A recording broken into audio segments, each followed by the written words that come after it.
I am staring at a video that I cannot stop replaying. A man is standing in his own driveway. He not breaking any laws. He not resisting. He just standing there.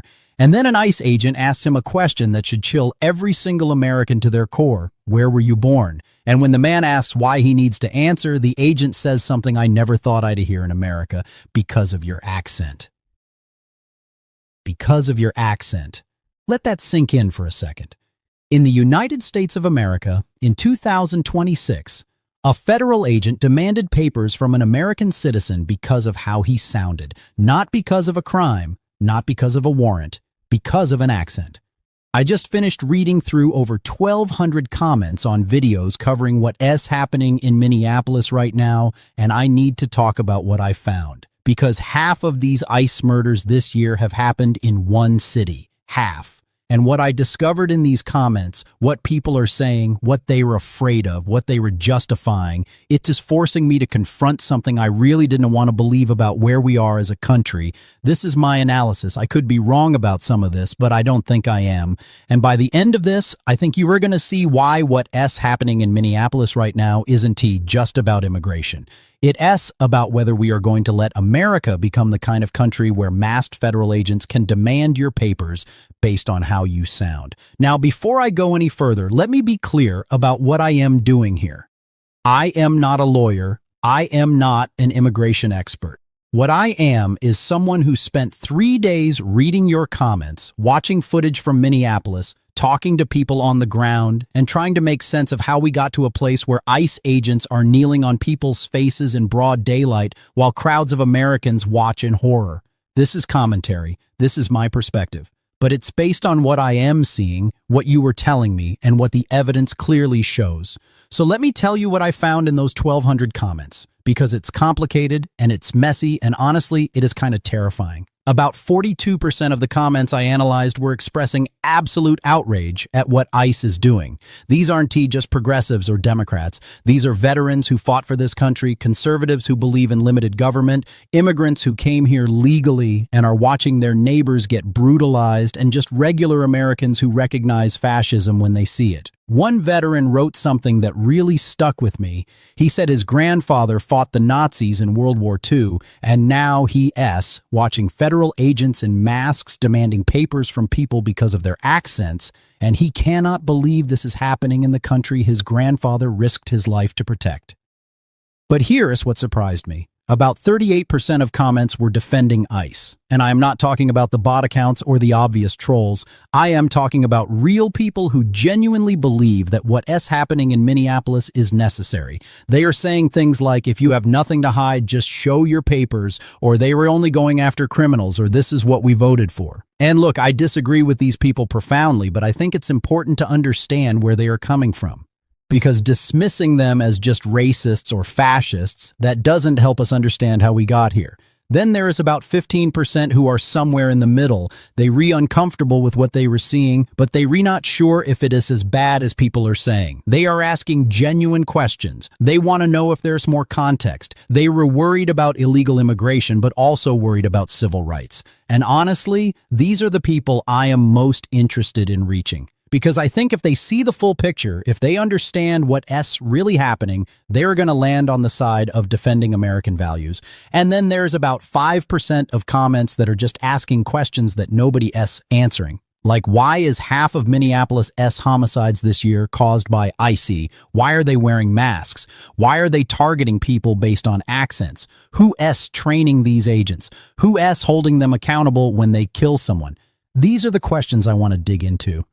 But first, let me tell you about Renee Good, because her story is the one that broke through to me. She was a mother of 3, an American citizen, born in Minnesota, and ICE shot her in the head during a traffic stop. They said she was reaching for something. Witnesses say she was terrified and confused. And here's what really gets me. Trump's initial reaction was basically, well, she was probably doing something wrong.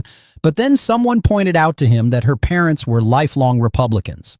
And suddenly his tone changed. Suddenly she mattered. Think about that for a second. An American citizen had to be revealed as coming from a Republican family before the president would show even basic human decency about her death. What does that tell you about who he thinks deserves protection in this country? Now, I want to address the strongest argument I am hearing from people who support what ICE is doing. And I am going to present it as fairly as I can because I think it's important to engage with the best version of the opposition's thinking, not the worst. The argument goes like this. We have a massive illegal immigration problem in this country. Millions of people are here without documentation. Some of them are criminals. Some of them are taking jobs from Americans. Some of them are using social services that should go to citizens. And if you want to solve that problem, you need aggressive enforcement. You need to empower ICE to go into sanctuary cities and actually do their job. And yes, maybe the tactics look harsh, but that's what it takes to enforce the law. If people just complied and showed their papers when asked, none of this would happen. And by the way, other countries require you to carry identification. Germany requires it. Belgium requires it. So why are Americans acting like this is some unprecedented authoritarian nightmare? That's the argument. And I want to acknowledge that there are parts of it that come from legitimate concerns. Immigration policy is complicated. Border security matters. Public safety matters. And I think there are people making this argument who genuinely believe they're defending law and order.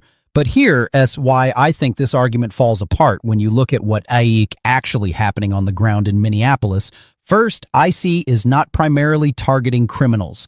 They retargeting whoever is easiest to grab. I watched the footage. 90% of the time, they reapproaching women. They are pulling over minivans. They going after people who are just trying to get to work or take their kids to school. If this was really about public safety, about going after dangerous criminals, why are they focusing on the most vulnerable people? Why are they breaking car windows and dragging terrified mothers out while their kids watch?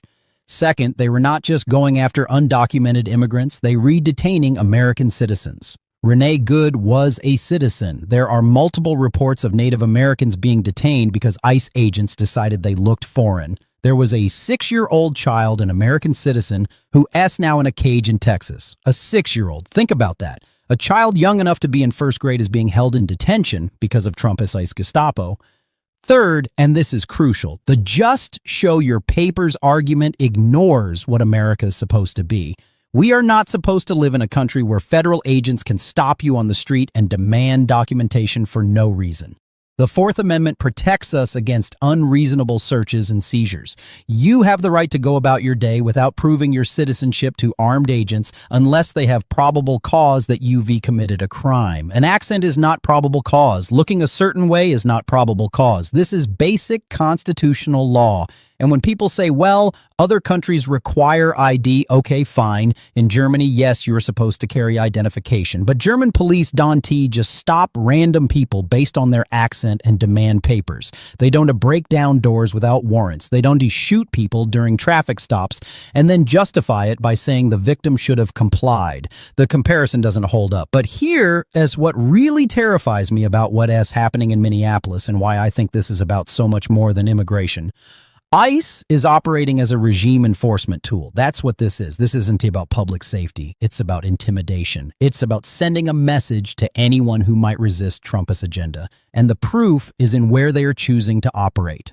If this was really about finding and deporting the highest number of undocumented immigrants, they wouldn't be focusing on Minneapolis. You want to know where there are much higher concentrations of undocumented immigrants? Red states, Texas, Florida, Georgia. But ICE isn't going into those communities with the same level of aggression. Why? Because those states voted for Trump. Those communities aren't too resisting. Minneapolis is being targeted because it is a blue city in a blue state that has publicly said it will not cooperate with Trump's deportation regime. The mayor told Trump to get the fuck out of Minneapolis. And so Trump sent in his brown shirts to make an example of the city, to show what happens when you resist. And by the way, I don't use the term brown shirts lightly. I know that it's a provocative comparison. But I want you to look at what's actually happening. You have federal agents in tactical gear and masks going into communities that oppose the administration. They were not following normal law enforcement procedures. They were not getting warrants. They were not identifying themselves properly. In some cases, people report that the agents don't even have proper badges or documentation. They were just armed men in masks grabbing people off the streets. And when citizens try to film them, try to document what is happening, the agents become violent. violent. There is footage of them kneeling on a man's face while he's on the ground, not resisting. There is footage of them breaking car windows with people inside. There is footage of them shoving and threatening people who are just standing there with their phones out. This is not law enforcement. This is state-sponsored terrorism. And I use that word deliberately. Terrorism is the use of violence and intimidation against civilians for political purposes. What else do you call it when armed federal agents go into communities that oppose the president and start grabbing people, shooting people, terrorizing people, all while making it very clear that this is happening because these communities dared to resist? Now, I read a comment that really challenged my thinking on this. Someone pointed out that a lot of the ICE agents are Latino themselves. Hispanic men who are enthusiastically participating in these raids, going after people who look like them, who come from the same communities they came from. And this person was asking, how do you explain that? If this is really about racism and fascism, why are Latino men joining up? It's a fair question, and I think the answer is complicated and uncomfortable. But here's what I think is happening. First, there is a long history of marginalized groups being recruited into the machinery of oppression. You saw it in colonial systems around the world. You saw it in the Soviet Union. You see it in every authoritarian regime. They find people from the targeted communities and recruit them because it provides cover. It lets the regime say, how can this be racist?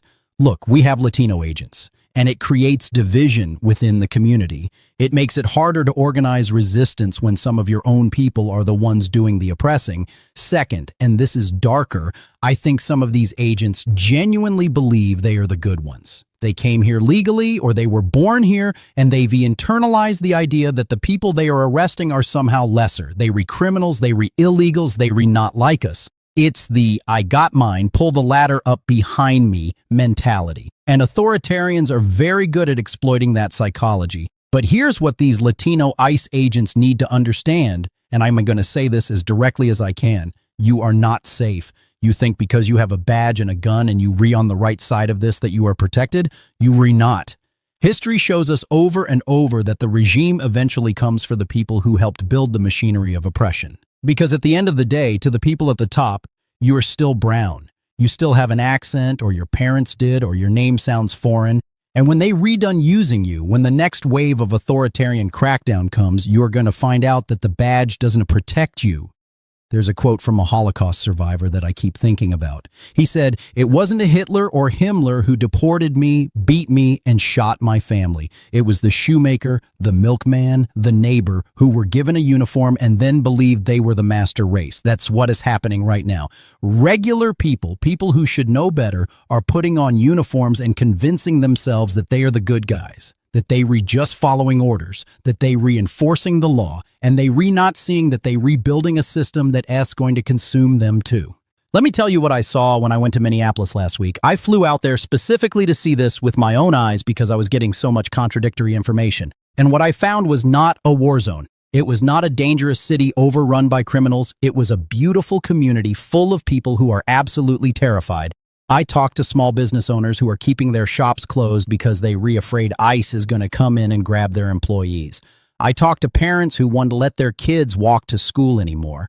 I talked to a Somali immigrant who came here legally 15 years ago, who served in the U.S. Army, who has citizenship papers, and he told me he doesn't leave his house without his documentation because he has been stopped 3 times by ICE in the past month. 3 times, an American veteran.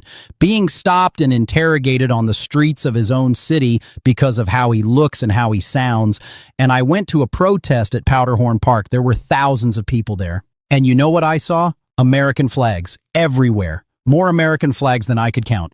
Because these people understand something that Trump and his supporters have forgotten. Being American isn't about where you were born or what you look like or how you sound. It's about believing in the principles this country is supposed to stand for.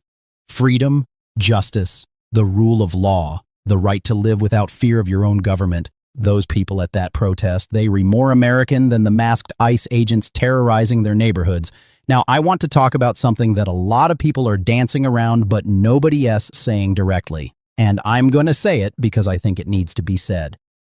What's happening in Minneapolis right now is a trial run. Trump and Stephen Miller are testing to see how far they can push this. They are testing to see if they can send federal agents into blue cities, bypass local law enforcement, ignore constitutional protections, and brutalize communities that oppose them. And they are watching to see what happens. Will the court stop them? So far, no. The Supreme Court had a chance to intervene, and Kavanaugh basically said he didn't see a problem. That should terrify you. A Supreme Court justice looked at federal agents demanding papers based on accents and said this is fine. Will Congress stop them? No. Republicans are cheering this on, and Democrats are issuing strongly worded statements but not actually doing anything to stop it. Will local governments stop them? The mayor of Minneapolis is speaking out, but what can he actually do? He can order the police to arrest ICE agents because that would trigger a federal versus state confrontation that could get people killed. Will the people stop them? That's the question we were all trying to answer right now. And I think that what's happening in Minneapolis is so important because the people of Minneapolis are standing up. They refilming everything. They showing up at these raids in huge numbers. They protecting each other. They refusing to be intimidated. And you seeing some artists step up too. Ken Casey from the Dropkick Murphys, they've rewritten one of their songs, changed Citizen CIA to Citizen ICE, and they re-performing it on their tour. They reusing their platform to speak out. Bruce Springsteen has been outspoken, but honestly, it's not enough. We need more artists, more athletes, more people with platforms to understand what's at stake here and use their voices. Because here's what I think a lot of people don't understand yet. If ICE can do this in Minneapolis, they can do it anywhere. If they can demand papers based on an accent in Minnesota, they can do it in California, in New York, in your neighborhood. If they can shoot an American citizen during a traffic stop and face no consequences, what stops them from shooting you or someone you love? Some of you are thinking, well, I am white, I don't have an accent, this doesn't affect me. And maybe you rewrite, maybe you'll be safe. But I want you to think about what you are accepting if that's your position. You are accepting a country where your safety depends on how you look and how you sound, where your rights are contingent on being part of the preferred group. And history shows us that those groups get smaller and smaller as the regime consolidates power. First, they came for the undocumented immigrants, and you said, well, they broke the law. Then they came for the legal immigrants, and you said, well, there must be something we don't know. Then they came for the naturalized citizens, and you said, well, they probably did something wrong. Then they came for the native-born citizens who didn't look or sound right, and you started to get nervous. And by the time they came for you, there was nobody left to speak up. I want to read you a comment that really got to me. This was from a 70-year-old American citizen, born and raised here, no accent, white guy, and he wrote, I am 70 years old. I never thought I would live in a country where I feel like I need to carry my papers. But I started carrying my driver's license and my passport card with me everywhere 6 months ago because I've seen what's happening. And I don't trust that being white and old is going to protect me if I am in the wrong place at the wrong time. A 70-year-old American citizen feels like he needs to carry papers in his own country. That should make all of us sick. Now, I promised I would talk about the statistics that ICE isn't telling you.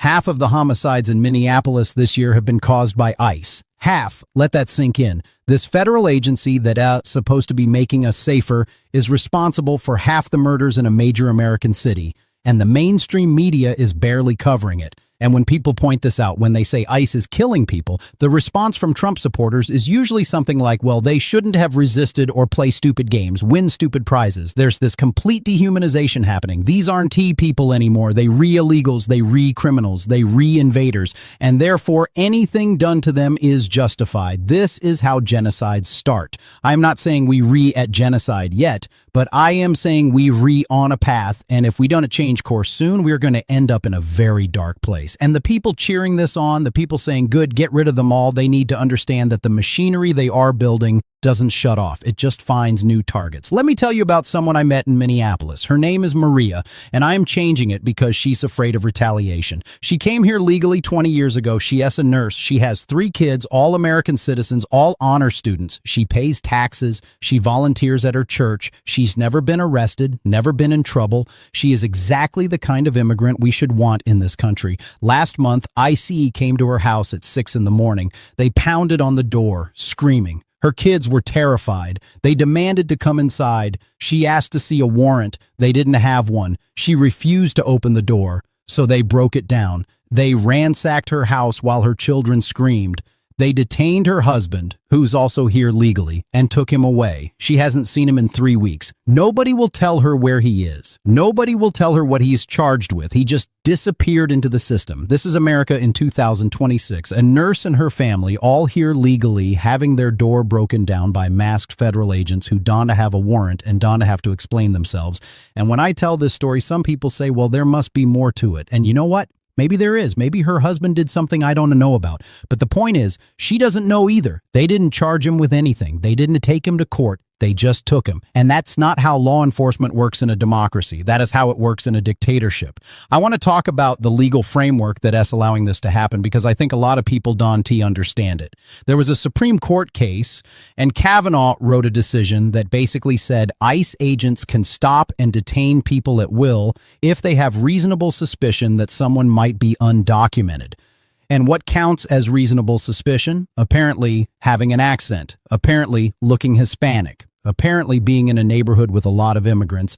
This is what S called a Kavanaugh stop now. That S what people are calling it. And I want everyone to use that term because Kavanaugh hates it. He doesn't want his name associated with this authoritarian nightmare. So let's make sure it is. Every time ICE demands papers based on an accent, call it a Kavanaugh stop. Make him own this. But here's the thing that really gets me. The people who are most enthusiastic about what ICE is doing, they are the same people who 5 minutes ago were flying Don T. Tread on Me flags. They were screaming about government overreach. They were furious about mask mandates and vaccine requirements because freedoms. And now they re-cheering as masked federal agents break down doors without warrants and demand papers based on how people sound. The hypocrisy is stunning. They went from live free or die to obey or get shot in the face in the span of 4 years.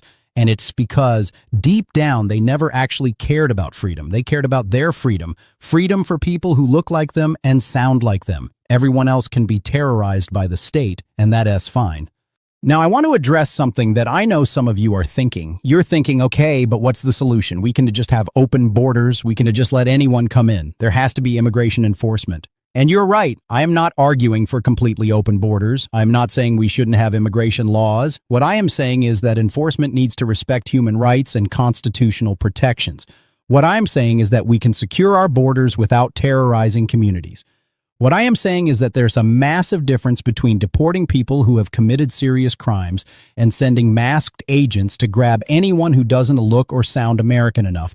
And honestly, if Trump and Stephen Miller actually cared about border security and immigration enforcement, they would be doing this completely differently. They would be going after employers who hire undocumented workers. They would be processing asylum claims efficiently. They would be working with local law enforcement instead of against them. They would be focusing on people who pose actual public safety risks instead of grabbing whoever is easiest to terrorize.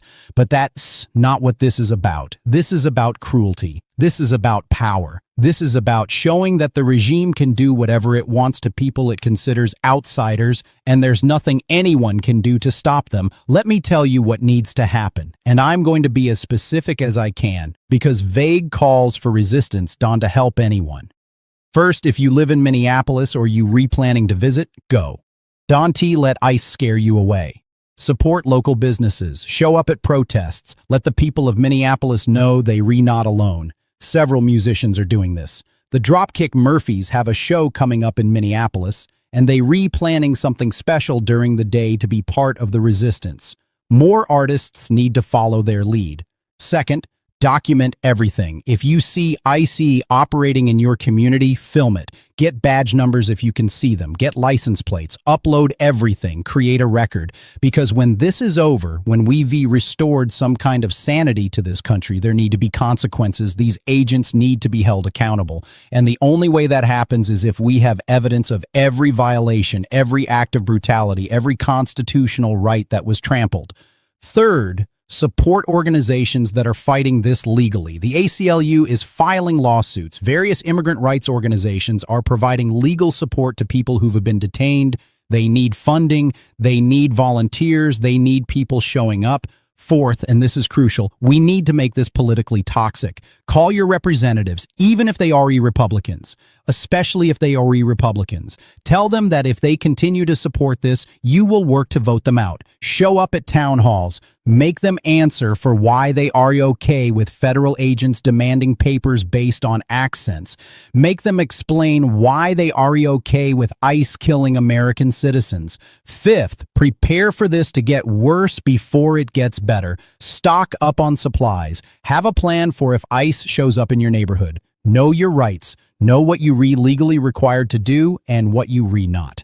The ACLU has resources on their website about how to interact with ICE agents. Spread that information around. And finally, most importantly, do not become numb to this. Do not let this become normal. Every time you see footage of ICE brutalizing someone, let yourself feel the anger and the horror. Every time you hear about another person disappeared into the system, let yourself feel the fear.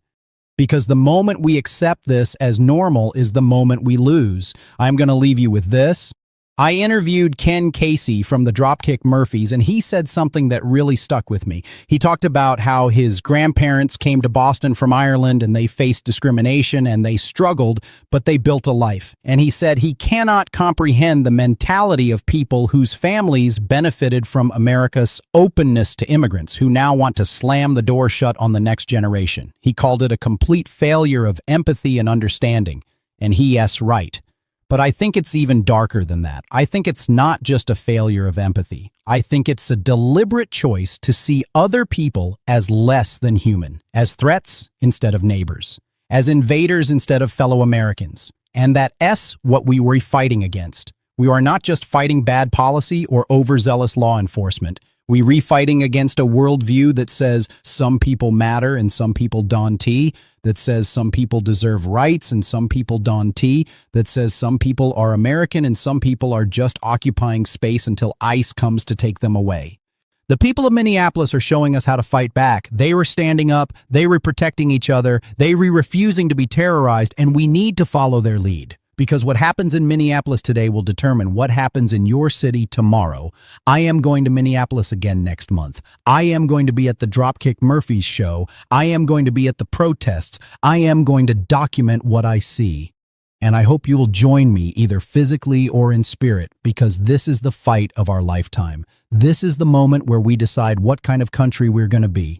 Are we going to be a country where federal agents can demand your papers because of your accent? Or are we going to be a country where everyone, regardless of where they were born or how they sound, has the right to live without fear of their own government? I know what side I am on, and I think you do too. Let them make this normal. Let them make this acceptable. Fight back. Document everything, support each other, and make sure that when this is over, everyone who participated in this authoritarian nightmare is held accountable. Because if we don't stop this now, it's only going to get worse.